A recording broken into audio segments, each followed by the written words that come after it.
সালামু আলাইকুম প্রিয় দাখিল পরীক্ষার্থী বন্ধুরা। কালকেই তোমাদের পরীক্ষা। তো তোমাদের জন্য বাংলা প্রথম পত্র থেকে গদ্যাংশ এবং পদ্যাংশ থেকে আমি আমি আবারও বলতেছি তোমাদেরকে মোস্ট ইম্পর্টেন্ট এমসিকিউ এবং জ্ঞানমূলক প্রশ্ন নিয়ে আলোচনা করব। তোমরা সম্পূর্ণ ক্লাসটি দেখবে। আশা করছি তোমরা এখান থেকে কমন পাবে। তবে আমি তোমাদেরকে বলবো, তোমরা যদি 70 থেকে 80% কমন পেতে চাও, তবে সেক্ষেত্রে তোমাদের যে কাজটা করতে হবে সেটা হচ্ছে যে আমাদের উপরে দেওয়া হোয়াটসঅ্যাপ নম্বরে আমাদের হোয়াটসঅ্যাপে যোগাযোগ করে আমাদের সে সিক্রেট গ্রুপে যুক্ত হতে হবে। কারণ তোমাদেরকে অবশ্যই আমরা ফ্রিতে সাজেশন দিয়ে থাকি। তবে তোমার যদি তুমি চাও যে একদম গ্যারান্টি নিয়েই একদম গ্যারান্টি দিয়ে তুমি কমন পাবে, অর্থাৎ আমি যে তুমি চাচ্ছ যে অবশ্যই তোমার কমন আসবে এরকম একটা সাজেশন যদি তুমি চাও, এবং যেখানে তোমার এমসিকিউ সিকিউ সব কিছুই থাকবে, সব কিছুর জন্য তোমাকে বলা হবে, সেই রকম একটা এমসিকিউ যদি তুমি সাজেশন যদি তুমি চাও, যেখান থেকে প্রায় 70 থেকে 80% কমন আসার গ্যারান্টি আমরা দিয়ে থাকি, সেরকম একটা সাজেশন যদি তুমি চাও, তাহলে উপরে দেওয়া হোয়াটসঅ্যাপ নম্বরে আমাদের যোগাযোগ করতে হবে। তবে সেক্ষেত্রে আমি তোমাকে একটা কথা বলে রাখি, আমাদের সিক্রেট গ্রুপে যুক্ত হলে কিন্তু তোমাকে 200 টাকা ফি দিয়ে যুক্ত হতে হবে। আর শুধুমাত্র একবার যদি 200 টাকা দিয়ে ফি দিয়ে যদি তুমি যুক্ত হতে পারো, তাহলে সেক্ষেত্রে তুমি একদম তোমার পরীক্ষা শেষ হওয়া পর্যন্ত, অর্থাৎ সকল বিষয়ের শর্ট সাজেশনগুলো পেয়ে যাবে। পাশাপাশি তোমার গাইডলাইন থেকে শুরু করে, অর্থাৎ তোমার ভালো রেজাল্টের জন্য যা যা প্রয়োজন আমরা তোমাকে সর্বোচ্চটা দিয়ে যাব ইনশাল্লাহ। তো চলো শুরু করা যাক। প্রত্যেকটা গদ্য এবং পদ্য থেকে তোমাদের যেই টপিকগুলো সবচেয়ে ভালো করে দেখা দরকার, এখানে আমি প্রত্যেকটা দেখাবো না, যে গদ্য বা পদ্যগুলো থেকে তোমার সৃজনশীল এবং এমসিকিউ আসার সম্ভাবনা সবচেয়ে বেশি, সেই অধ্যায়গুলো আমি তোমাদেরকে দেখাবো। তাহলে চলো শুরু করা যাক। প্রথমে যেটা আছে সেটা হচ্ছে গদ্যাংশের মধ্যে সুবা, লিখেছেন রবীন্দ্রনাথ ঠাকুর। এখান থেকে মোস্ট ইম্পর্টেন্ট এমসিকিউগুলো তোমাদেরকে যদি আমি দেখাই, তাহলে দেখতে পাবে যে দেখুন, এটা যদি দেখায় তোমাদেরকে আমি, সুবা সাধারণের দৃষ্টিপথ থেকে নিজেকে গোপন রাখতে সচেষ্ট ছিল কেন? এটা হচ্ছে তোমার বিধাতার অভিশাপ স্বরূপ মনে করে, কারণ সে মনে করত তার যেই সমস্যা এটা তার বিধাতার অভিশাপ। তারপর সবচেয়ে মোস্ট ইম্পর্টেন্ট কফুল শব্দটির অর্থ কি? কফুল শব্দটির অর্থ হচ্ছে গাল। কফুল শব্দটির অর্থ হচ্ছে গাল। তারপর তোমাদের যেটা দেখাবো সেটা হচ্ছে সুভার সঙ্গীদের মধ্যে ভাষা বিশিষ্ট জীব প্রতাপ। আচ্ছা, তোমাদেরকে একটা কথা বলে রাখি এখন, সেটা হচ্ছে যে তোমরা এই পিডিএফটা, অর্থাৎ এই পিডিএফে যতগুলো এমসিকিউ এবং জ্ঞানমূলক প্রশ্ন, অনুধাবনমূলক প্রশ্ন আছে, এগুলো তুমি একদম ফ্রিতে পেয়ে যাচ্ছ। এই পিডিএফটা একদম তোমাকে আমি ফ্রিতে দিয়ে দিব। তবে একটা শর্ত আছে, সেটা হচ্ছে যারা আমাদের চ্যানেলটা সাবস্ক্রাইব করে আমাদের হোয়াটসঅ্যাপে একটা স্ক্রিনশট দিবে, অর্থাৎ তুমি আমাদের চ্যানেলটা সাবস্ক্রাইব করে একটা স্ক্রিনশট দিবে, অথবা তুমি আমাদের ফেসবুক পেজ থেকে ভিডিওটা দেখে থাকলে সেক্ষেত্রে আমাদের ফেসবুক পেজটা ফলো দিয়ে একটা স্ক্রিনশট দিতে হবে। অর্থাৎ যে কোনো একটা স্ক্রিনশট দিলে হবে। অর্থাৎ তুমি যদি সাবস্ক্রাইব করো সেক্ষেত্রেও হবে, তুমি যদি ফলো করো সেক্ষেত্রেও হবে। জাস্ট তো আমাদের কাছে এতটুকু চাচ্ছি, কোনো টাকা পয়সা না। তোমাদের যে মোস্ট ইম্পর্টেন্ট এমসিকিউ এবং হচ্ছে জ্ঞানমূলক প্রশ্ন এবং তোমার হচ্ছে কি, আচ্ছা যাও, তোমাদের জন্য আমি কিছুই রাখবো না। বাংলা প্রথম পত্র থেকে যেই আমরা সিক্রেট গ্রুপও যেই সাজেশনটা দিচ্ছি, অর্থাৎ A to Z সব কিছু সাজেশন আমাদের কাছে একদম ফ্রিতে, তোমাকে বাংলা প্রথম পত্র থেকে ফ্রিতে আমরা আমাদের সাজেশনগুলো দিয়ে দিব, শুধু বাংলা প্রথম পত্র বিষয়। সেক্ষেত্রে তুমি আমাদের চ্যানেলটি সাবস্ক্রাইব করে আমাদের হোয়াটসঅ্যাপ নাম্বারে স্ক্রিনশট পাঠাও। সেক্ষেত্রে তোমাকে এই পিডিএফটা দিয়ে ফেলবো, সেক্ষেত্রে তুমি নিজে পড়ে পরীক্ষা দিতে যেতে পারবে। এই কারণে তাহলে আমি এখন সব কিছুই বলবো না, জাস্ট আমি আমার কাছে যেগুলো সবচেয়ে গুরুত্বপূর্ণ মনে হয় সেগুলো বলে যাব, আর তোমরা শীটটা নেওয়ার পরে সবগুলো দেখবা। আমি আবারও বলতেছি, তোমরা আমাদের কাছ থেকে একদম ফ্রিতে শীটটা নেওয়ার পরে তোমরা সবগুলো দেখবা। তবে শিট নেওয়ার জন্য কি করতে হবে বললাম, আমাদের চ্যানেলটা জাস্ট সাবস্ক্রাইব করলেই হয়ে যাবে ইনশাল্লাহ। আচ্ছা 11 নম্বরটা দেখো। 11 নম্বর হচ্ছে সুবা রাতে ঘর থেকে বের হয়ে নদী তটে লুটিয়ে পড়ে কেন? কারণ হচ্ছে শুল্কা দ্বাদশীর রাত্রিতে। কখন? আচ্ছা কখন বলছে? শুল্কা দ্বাদশীর রাত্রিতে। তারপরে তোমরা যেটা দেখবা সেটা হচ্ছে সুবা রাতে ঘর থেকে বের হয়ে কোথায় লুটিয়ে পড়ে, এটা হবে নদী তটে। ঠিক আছে। তারপরে যেটা দেখতে পারো সেটা হচ্ছে প্রতাপের প্রধান শখ কি? প্রতাপের প্রধান শখ হচ্ছে ছিপ ফেলে মাছ ধরা। তারপর সুবা কোন ধরনের প্রতিবন্ধী ছিল? এটা হবে বাক প্রতিবন্ধী ছিল, সুবা ছিল বাক প্রতিবন্ধী। তারপর তোমরা যেটা দেখবে সুবা থেকে, আচ্ছা সুবা থেকে আর দেখার দরকার নাই, তোমরা এখন তোমাদেরকে আমি দেখাবো সুবা থেকে তুমি কোন জ্ঞানমূলক প্রশ্নগুলো দেখবা। ঠিক আছে, সুবা থেকে এই জ্ঞানমূলক প্রশ্নগুলো তুমি সবচেয়ে বেশি দেখবা এখন যেগুলো দেখাবো। এই 1 নম্বরটা, সুবা জলকুমারী হলে কি করত? সুবা জলকুমারী হলে জল থেকে সাপের মাথার মণি প্রতাপের জন্য গাঁঠে রেখে দিত। তারপরে যেটা দেখবা সেটা হচ্ছে সুবার অলৌকিক ক্ষমতা প্রার্থনা করে কেন? নিজের প্রতি প্রতাপকে আকর্ষণ করার জন্য সুবা অলৌকিক ক্ষমতা প্রার্থনা করত। তারপর তোমরা যেটা দেখবা সেটা হচ্ছে সুবার বাবার নাম কি? সুবার বাবার নাম হচ্ছে বাণীকণ্ঠ। তারপরে যেটা দেখবা সেটা হচ্ছে রবীন্দ্রনাথ ঠাকুর কত খ্রিস্টাব্দে নোবেল পুরস্কার লাভ করেন? রবীন্দ্রনাথ ঠাকুর 1913 খ্রিস্টাব্দে নোবেল পুরস্কার লাভ করেন। কিসের জন্য? তোমার প্রশ্ন যদি আসে রবীন্দ্রনাথ ঠাকুর নোবেল পুরস্কার কী কারণে নোবেল পুরস্কার পান বা কিসের জন্য নোবেল পুরস্কার পান, তোমরা অনেকেই প্রচুর স্টুডেন্ট এই প্রশ্নটা ভুল করে থাকো। সেটা হচ্ছে যে তোমরা দিয়ে থাকো যে গীতাঞ্জলির জন্য সে নোবেল পুরস্কার পায়। মূলত গীতাঞ্জলির জন্য না, এটা তোমরা খুব ভালো করে মনে রাখবা। এটা গীতাঞ্জলি হবে না, কারণ গীতাঞ্জলি হচ্ছে একটা অংশ। কিসের অংশ? দ্য সং অফারিংস কাব্যগ্রন্থটির অংশ। সুতরাং হচ্ছে দ্য সং অফারিংস হবে। তাহলে কিসের জন্য নোবেল পুরস্কার পেয়েছিল উনি? দ্য সং অফারিংস, এটার জন্য তিনি নোবেল পুরস্কার পেয়েছিলেন। আশা করছি তোমরা বুঝতে পারছো, এই ভুলটা তোমরা করবে না। চলো এখন আমরা বই পড়া থেকে দেখব। পড়া প্রবন্ধটি লিখেছেন প্রমোদ চৌধুরী। বই পড়া থেকে তুমি যে এমসিকিউগুলো দেখবা সেগুলো একটু দেখাই তোমাদেরকে। এটা 2 নম্বরটা দেখতে হবে তোমাকে। 2 নম্বরে আসা হচ্ছে বই পড়া প্রবন্ধে লাইব্রেরি সার্থকতা কিসের সবচেয়ে কম নয় বলা হয়েছে? এটা হবে হাসপাতাল। তারপরে হচ্ছে তারপরে কি আছে দেখা যাক। তারপর এটা দেখতে পারবে বই পড়া প্রবন্ধটি প্রমোদ চৌধুরীর কোন গ্রন্থ থেকে সংকলিত? এটা তোমার হবে হচ্ছে প্রবন্ধ সংগ্রহ থেকে সংকলিত। তারপরে হচ্ছে তুমি যেটা দেখবা মোস্ট ইম্পর্টেন্ট, নীতির চর্চা কোথায় হয়? নীতির চর্চা হয় গড়ে। নীতির চর্চা কোথায় হয়? নীতির চর্চা হয় গড়ে। ঠিক আছে, এটা দেখবা। তারপরে দেখবা বই পড়া প্রবন্ধটিতে প্রমোদ চৌধুরী কিসের সমালোচনা করেছেন? তিনি হচ্ছে শিক্ষা ব্যবস্থার সমালোচনা করেছেন। তারপর 9 নম্বরটাও দেখতে হবে। প্রমোদ চৌধুরীর মতে দর্শনের চর্চা কোথায় হয়? দর্শনের চর্চা হয় হচ্ছে গড়ে। ঠিক আছে, দর্শনের চর্চা হয় গড়ে। আচ্ছা, কোন জাতি জ্ঞানে বড় নয়? সেটা হবে যারা মনে বড় নয়। ঠিক আছে। তারপরে তোমার যেটা দেখতে হবে সেটা হচ্ছে, আচ্ছা আর দেখার দরকার নাই, এখান থেকে জাস্ট তুমি হচ্ছে এখান থেকে বই পড়া দেখে তুমি এখন দেখো। অবশ্য দেখার দরকার আছে, তোমাকে তো এত শর্টকাট করে দিচ্ছি যেগুলো হচ্ছে সবচেয়ে কম, তোমার আরও পড়তে হবে।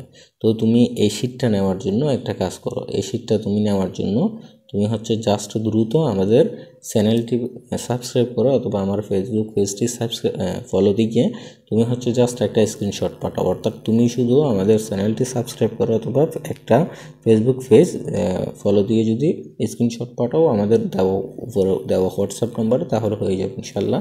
তোমাকে আমরা এই শিটটা দিয়ে দিতে পারবো একদম ফ্রিতে। এই শিট সহ অন্যান্য শিট সহ তোমাকে দিয়ে দেওয়া হবে ইনশাল্লাহ। জ্ঞানমূলক। কেতাবি শব্দের অর্থ কী? কেতাবি শব্দের অর্থ হচ্ছে কেতাব বা বই অনুসরণ করে চলে যারা। কিসের নগদ বাজার দর নাই? এটা হবে সাহিত্যর নগদ বাজার দর নাই। কারদানি এগুলো সবচেয়ে ইম্পর্টেন্ট। কারদানি কথাটির অর্থ কি? কারদানি কথাটির অর্থ হচ্ছে বাহাদুরি, ঠিক আছে? এগুলো দেখলেই হয়ে যাবে। তারপরে দেখতে হবে প্রমোদ চৌধুরীর সাহিত্যিক ছন্দনাম কি? প্রমোদ চৌধুরীর সাহিত্যিক ছন্দনাম হচ্ছে বীরবল। প্রমোদ চৌধুরীর সাহিত্যিক ছন্দনাম বীরবল। তারপর তোমাকে যেটা দেখতে হবে সেটা হচ্ছে কোথায়, আচ্ছা, যথার্থ শিক্ষিত হতে হলে কি দরকার? যথার্থ শিক্ষিত হতে হলে মনের প্রসার দরকার। এখন দেখো অনুধাবনমূলক কোনগুলো দেখবা। আচ্ছা, তোমাকে সুবা গল্প থেকে অনুধাবনমূলক প্রশ্নগুলো দেখাইনি, তোমরা একটু দেখে নিবা। এই শীটটা নাও আগে, এই শীটটা নিয়ে এই পিডিএফটা নিয়ে তোমরা নিজেরাই নিজে নিজে পড়তে পারবে। সুশিক্ষিত লোকমাত্র সুশিক্ষিত ব্যাখ্যা করো, এটা দেখবা। সুশিক্ষিত লোকমাত্র সুশিক্ষিত ব্যাখ্যা করো, এটা দেখবা। তারপর তোমাকে দেখতে হবে এটা ইংরেজি সভ্যতার সংস্পর্শে এসেও আমরা ডেমোক্রেসিকে কিভাবে আয়ত্ত করেছি বুঝিয়ে লিখো, এটা দেখলে হবে। তাহলে এখন চলো অবাগের স্বর্গ। অবাগের স্বর্গ থেকে তুমি কোন এমসিকিউগুলো বা কোন গদ্যগুলো কোন জ্ঞানমূলক প্রশ্নগুলো দেখবা, দেখা যাক। তাহলে তুমি অবাগের স্বর্গ থেকে তুমি দেখবা, তোমাদেরকে জাস্ট আমি একদম শর্টকাটে বলে দিচ্ছি, তোমরা এই শীটটা নেওয়ার পরে নিজেরাই একটু ভালো করে পড়বা, ঠিক আছে? যারা আমাদের ইউটিউব চ্যানেলটি সাবস্ক্রাইব করে স্ক্রিনশট দিবে তাদেরকে বাংলা প্রথম পত্র সকল সাজেশন আমরা কিন্তু একদম ফ্রিতে দিয়ে দেবো ইনশাল্লাহ। এটা দেখবা 20 নম্বরটা, শরৎচন্দ্র চট্টোপাধ্যায় বার্মা থেকে কলকাতায় ফিরে আসেন কত সালে?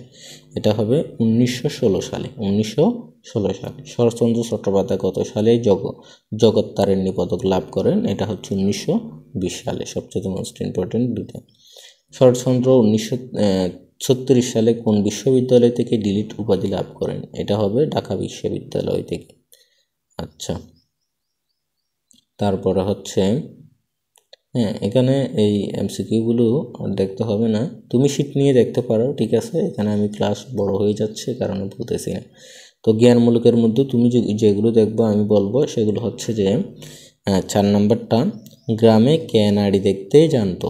নারী দেখতে জানতো। গ্রামে ঈশ্বর নাপিত নারী দেখতে জানতো, এটা দেখবো। তারপর দেখবা কলকাতা বিশ্ববিদ্যালয় শরৎচন্দ্র চট্টোপাধ্যায়কে কোন পদক প্রদান করেছিল?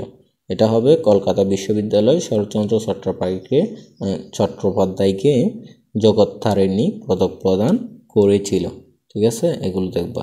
অনুধাবনমূলক প্রশ্নের জন্য দেখতে পারো, এখানে হচ্ছে তোমার যেটা রয়েছে সেটা হচ্ছে যে এটা দেখতে পারো, অবাগের জীবন নাট্যর শেষ অঙ্ক বলতে কি বোঝানো হয়েছে? অবাগের জীবন গল্পে মাকে বিশ্বাস করায় কাঙ্গালির অভ্যাস কেন? এটা দেখবা। এখন দেখো পল্লী সাহিত্য থেকে কোন এমসিকিউগুলো তুমি দেখবা। 1 নম্বর এমসিকিউ যেটা আছে সেটা হচ্ছে, তাতে কত প্রেম, কত আনন্দ, কত সৌন্দর্য, কত তত্ত্বজ্ঞান ওতপ্রোতভাবে জড়িত আছে কিসে? এটা হবে পল্লী গানে। তারপরে দেখবা হচ্ছে দড়ি মাছ না সুই পানি, এটা হবে কি? প্রবাদ ও প্রবচন। তারপরে তুমি দেখবা, তারপর তোমার দেখতে হবে, আচ্ছা, ফোকলোর সোসাইটি কোন দেশে আছে? ফোকলোর সোসাইটি আছে হচ্ছে ইংল্যান্ডে, ঠিক আছে? তারপর তুমি দেখবা রোদ হচ্ছে পানি হচ্ছে কেকশিয়ালের বিয়ে হচ্ছে, এটা কোন ধরনের সাহিত্য? এটা হচ্ছে ছড়া, এটা হচ্ছে একটা ছড়া। তারপরে দেখবা, তারপর তোমার দেখতে হবে, আচ্ছা, তারপর তুমি দেখবে এখান থেকে এই দুটা, গানের অপুরন্ত ভাণ্ডার আছে কোথায়? পল্লীর আনাচে কানাচে। বাংলা সাহিত্যের কয় আনা শহুরে সাহিত্য? এটা হবে 15 আনা, ঠিক আছে? তারপর তুমি হচ্ছে সরাসরি অবাগের স্বর্গ থেকে যে অনুধাবনমূলক প্রশ্নগুলো জ্ঞানমূলক প্রশ্নগুলো দেখবা, সেগুলো হচ্ছে একটু তোমাকে দেখাই দিই। প্রথমে হচ্ছে জ্ঞানমূলকের মধ্যে তুমি দেখবা এটা বহুদর্শন মানে কি? বহুদর্শন মানে হচ্ছে প্রচুর দেখা ও শোনার মাধ্যমে অর্জিত অভিজ্ঞতা।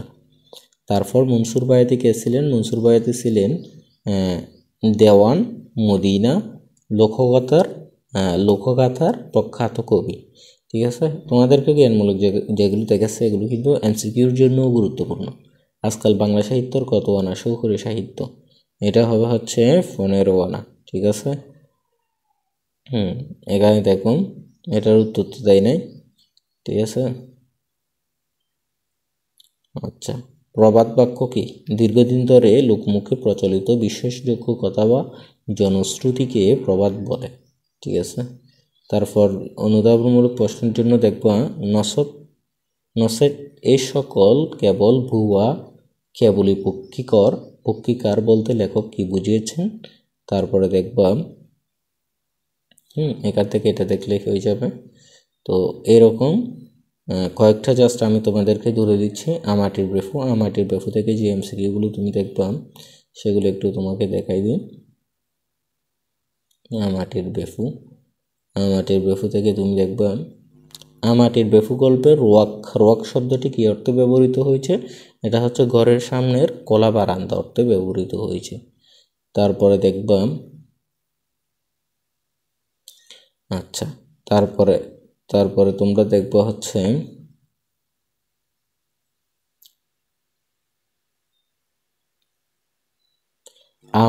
আমাটির বেফু গল্পে যমুনা খেলতে কিসের লক্ষ্য অব্যর্থ বলে অফুর মনে হয়? এটা হবে হচ্ছে কাফরার কুসি, এটা দেখবা।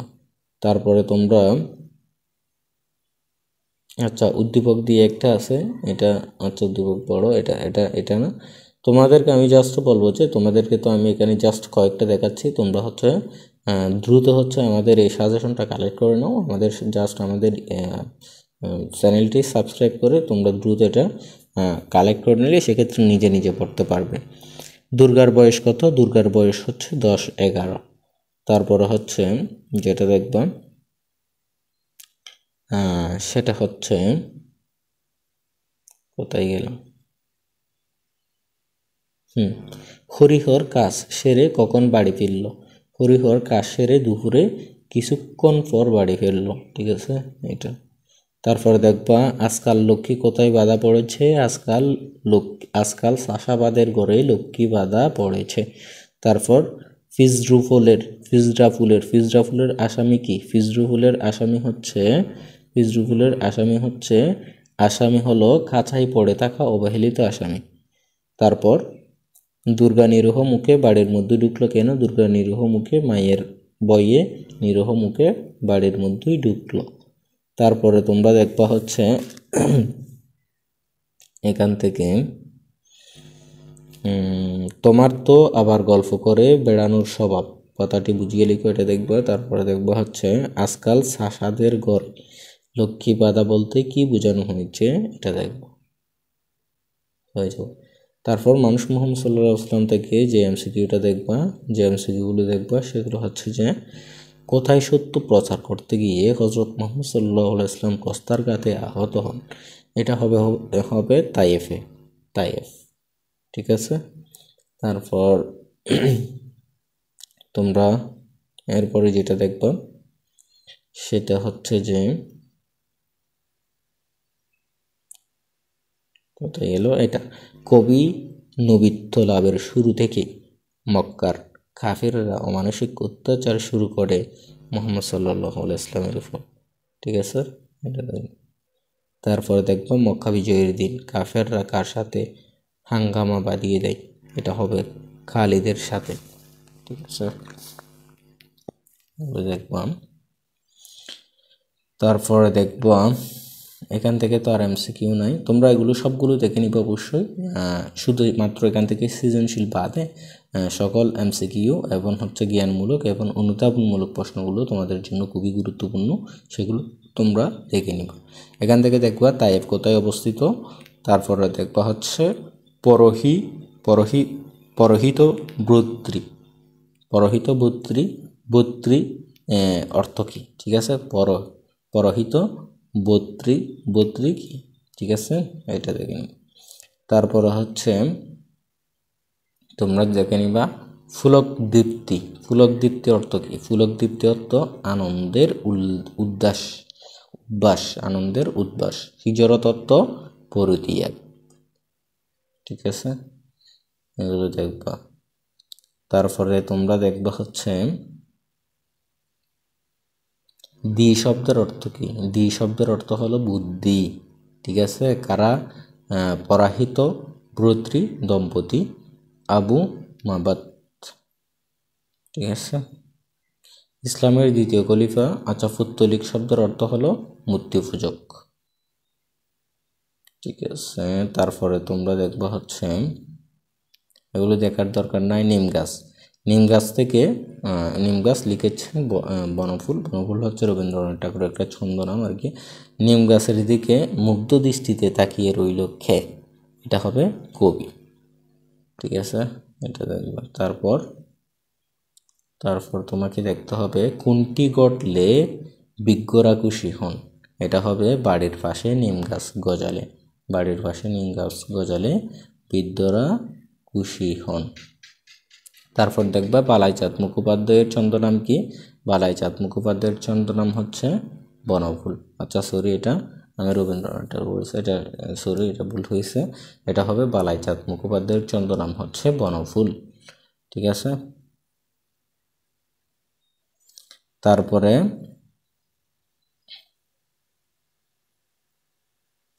তোমরা দেখবা বনফুল কত সালে মৃত্যুবরণ করেন। বনফুল মৃত্যুবরণ করেন 1979 সালে। 1979 সালে। উপকার পাওয়ার জন্য নিমের কোন অংশটি অনেকে কাঁচা খায়, সেটা হবে পাতা। পাতা অংশটি উপকার পাওয়ার জন্য অনেকে কাঁচা খায়। আচ্ছা, কাঁচা কীভাবে খায় আমি তো জানি, অনেক দিতে হবে না।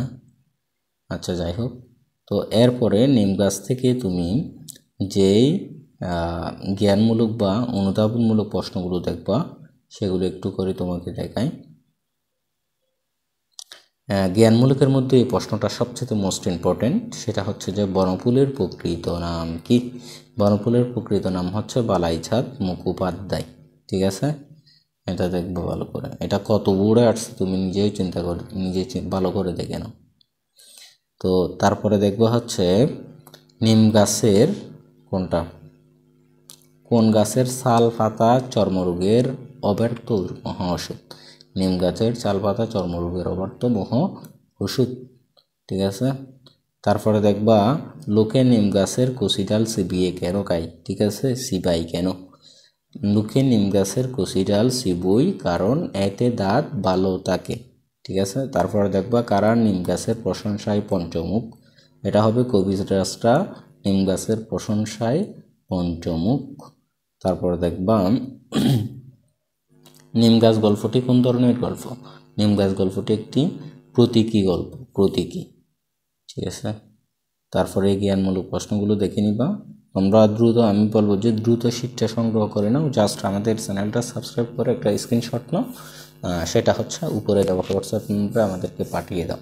সেক্ষেত্রে তোমাদেরকে আমরা বাংলা প্রথম পত্র সাজেশন একদম ফ্রিতে দিয়ে দিব। আর অন্যান্য বাকি সাজেশনগুলো তুমি কিভাবে নিবে, কিভাবে আমাদের শর্টকাট সাজেশন পেতে হবে, কিভাবে আমাদের গ্রুপে যুক্ত হতে হবে, সেটা একটু পরেই বলবো। তারপর এখান থেকে আর এটা দেখবা 7 নম্বর প্রশ্নটি। 7 নম্বর প্রশ্নটা হচ্ছে মাটির ভিতরে শিকড় অনেক দূরে চলে গেছে বলতে কি বোঝানো হয়েছে, ঠিক আছে। এটা দেখে নিবা।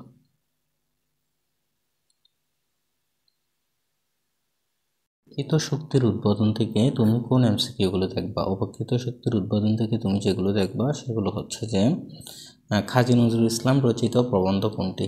নিচের কোনটি হচ্ছে কাজী নজরুল ইসলাম রচিত প্রবন্ধ, এটা হবে হচ্ছে যোগবাণী, ঠিক আছে। এটা দেখবা। তারপরে দেখতে হবে তোমার তারপরে দেখবা কোথায় গেল,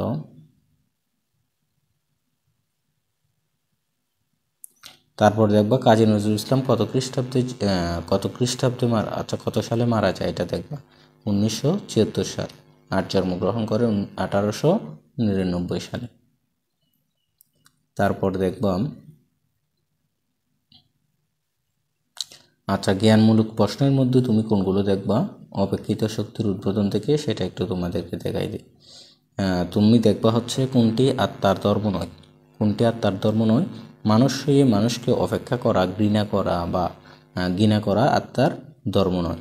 কাজী নজরুল ইসলামকে কোথায় সমাহিত করা হয়? কাজী নজরুল ইসলামকে ঢাকা বিশ্ববিদ্যালয়ের মসজিদ সংলগ্ন প্রাঙ্গণে সমাহিত করা হয়।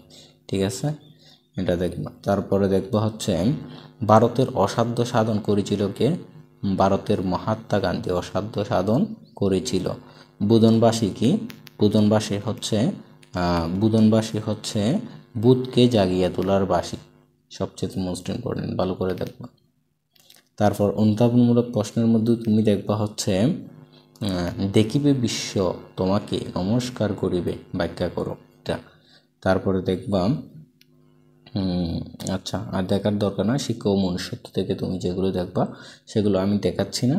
জাস্ট তোমাদেরকে একটা কথা বলে রাখি, সেটা হচ্ছে যে তোমরা যদি আমাদের হোয়াটসঅ্যাপ প্রাইভেট গ্রুপ, যেটা তোমাদেরকে আমি সিক্রেট গ্রুপ হিসেবে বলতেছি, এই গ্রুপে যারা মূলত যুক্ত হয়েছে শুধুমাত্র তারাই জানে আমরা মূলত দাখিল পরীক্ষার্থীদের জন্য কি করতেছি। ঠিক আছে, তো তুমি যদি একজন দাখিল পরীক্ষার্থী হয়ে থাকো তাহলে আমি তোমাকে বলবো, তুমি তো তোমার ভালো রেজাল্টের জন্য অনেক কিছুই করতেছো, তাই না? দিন শেষে তোমার টার্গেট হচ্ছে একটা ভালো রেজাল্ট করা, তোমার মা বাবার স্বপ্ন হচ্ছে একটা ভালো রেজাল্ট করা। এখনও তোমার মাত্র কয়েকটি পরীক্ষা গেছে। আমি বলবো যে সামনের পরীক্ষাগুলো তুমি উত্তরোত্তর অর্থাৎ খুব বেশি ভালো করো। তোমার পরীক্ষা যেগুলো চলে গেছে সেগুলো যেমন তেমন হোক সমস্যা নাই, কিন্তু সামনের পরীক্ষাগুলো যদি তুমি ভালো করতে পারো অন্ততপক্ষে তোমার রেজাল্টটা একটু হলেও ভালো আসবে। তো আমি তোমাকে বলবো যে আমাদের সিক্রেট গ্রুপে দ্রুত যুক্ত হয়ে যাও। আমাদের সিক্রেট গ্রুপে যুক্ত হওয়ার জন্য তোমাকে 200 টাকা পে করতে হবে, এবং হচ্ছে যে তোমার কি করতে হবে, তোমার হচ্ছে যে এই তার সকল বিষয়ের শর্ট সাজেশনগুলো তুমি পেয়ে যাবে আমাদের সাথে যুক্ত হলে। তোমাকে অবশ্যই, তুমি যদি আমাদের সিক্রেট গ্রুপে যুক্ত হতে হও সেক্ষেত্রে তুমি সেভাবে মেসেজ দিবে, অর্থাৎ তুমি সিক্রেট গ্রুপে যুক্ত হতে চাও। আর তুমি যদি আজকের এই বাংলা প্রথম পত্রের সকল এমসিকিউ জ্ঞানমূলক অনুধাবনমূলক প্রশ্নের এই শিটটা একদম ফ্রিতে নিতে চাও, তাহলে সেক্ষেত্রে জাস্ট আমাদের চ্যানেলটা সাবস্ক্রাইব করে তুমি হচ্ছে আমাদের যে উপরে দেওয়া হোয়াটসঅ্যাপ নাম্বারে শুধু স্ক্রিনশটটা পাঠালেই হয়ে যাবে, ইনশাল্লাহ আমরা দিয়ে দিব। সেখান থেকে তুমি এমসিকিউ, তারপর হচ্ছে তুমি জ্ঞানমূলক অনুধাবনমূলক প্রশ্নের জন্য কোন টপিকগুলো কোন তোমার দেখতে হবে সেটা আমি একদম ফ্রিতে তোমাকে পিডিএফটা দিয়ে দিব। ঠিক আছে, পিডিএফটা একদম ফ্রিতে তোমাকে দিয়ে দিলে সেক্ষেত্রে তুমি নিজে বসে পড়তে পারবে।